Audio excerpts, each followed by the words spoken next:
Rasmussen College.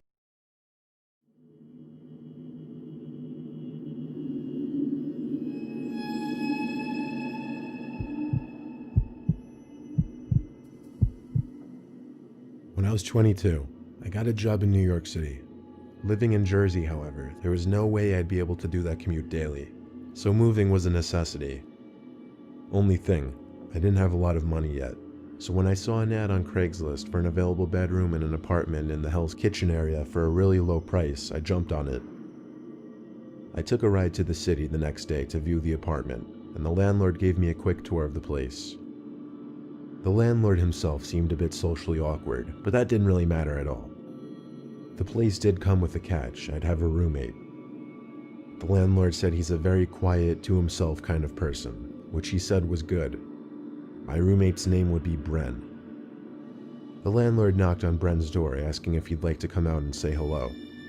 Bren didn't even answer. The landlord suggested he might be taking a nap. So we moved on to talking in the living room, where I said I was interested in renting.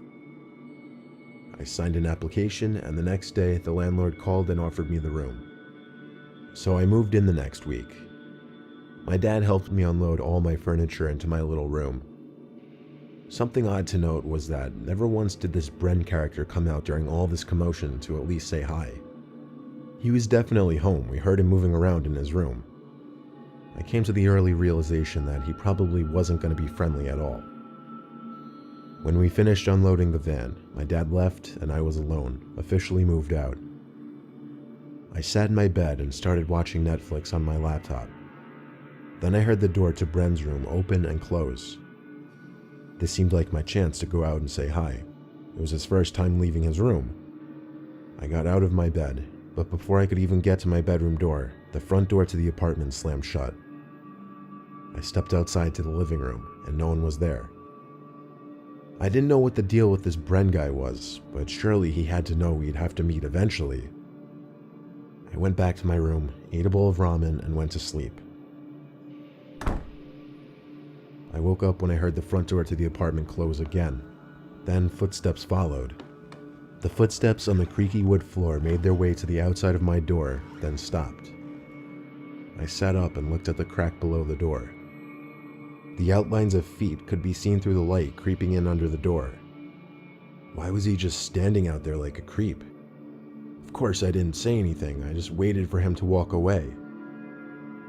I didn't have my door locked, and I was low-key terrified of him entering my room. But thankfully, he walked away from my door and back to his room, and I heard him shut his door.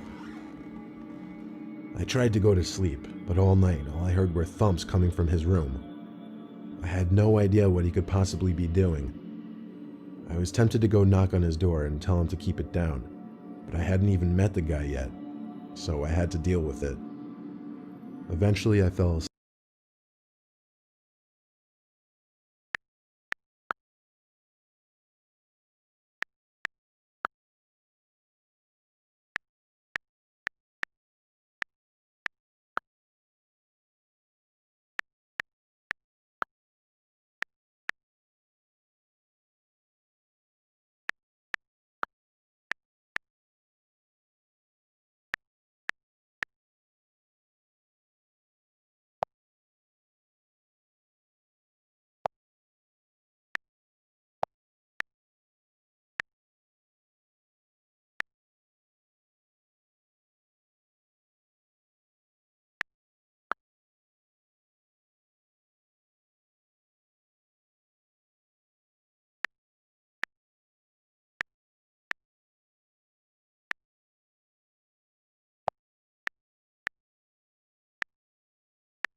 asleep. And when I woke up in the morning, it seemed Bren was out already, maybe at work, I didn't know at the time. I spent most of that day shopping for groceries and basic apartment necessities. When I got back, I dropped all the bags on the couch in the living room to give myself a rest. I cooked dinner, watched some Netflix on the couch. All the while, Bren never came home. I did a quick run to the nearby 7-Eleven to get toothpaste, and when I got back, I noticed Bren's door was cracked open and the light was on. So I figured this was it, the moment for me to say hello. I went to his door, knocked lightly twice, then pushed the door open. What I found in there was shocking, or maybe I should say what I didn't find in there. The room was completely empty. Not a single piece of furniture, except for a single chair sitting in the corner of the room, a kind of chair you'd find in a high school classroom. My heart suddenly started racing and I started to shake. I turned off the light in that room and shut the door. Could this Bren person have been in the process of moving out? I went to my room, locked the door, and sat on my bed, suddenly getting a really bad headache. I took out my phone and decided to call the landlord to ask him what the hell was going on. After dialing his number, I put the phone to my ear and suddenly heard a loud ringing sound coming from my closet. I felt like my heart, which was already racing, was now in my stomach. The phone rang twice, then went to voicemail. I got out from the bed, ready to open the closet, but I stopped and realized that given that the phone rang twice, that means he had his phone and he declined the call. I had the sick realization that the landlord was likely in my closet, and there never even was a Bren. I ran to the bathroom, locked myself in, and called the cops. They got to the apartment shortly and searched the whole apartment with me. Sure enough, we found the landlord hiding under my bed. I tried pressing charges for trespassing, trying to get myself out of the lease, but it turned out there never even was a lease. The dude wasn't even an actual landlord. He didn't even own the apartment. I didn't get the rest of the story, like how he got the keys in the first place. I had my dad come the next day to help me move all my stuff back home. I found another apartment the next week, and it was a huge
process again.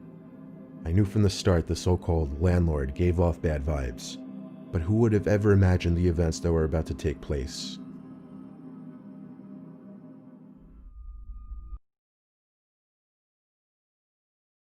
This holiday season, give the gift of comfort. Skechers has all the latest styles and trends for the whole family. No matter who's on your list, we've got a pair of shoes for everyone you love. This year, give the gift of comfort with Skechers.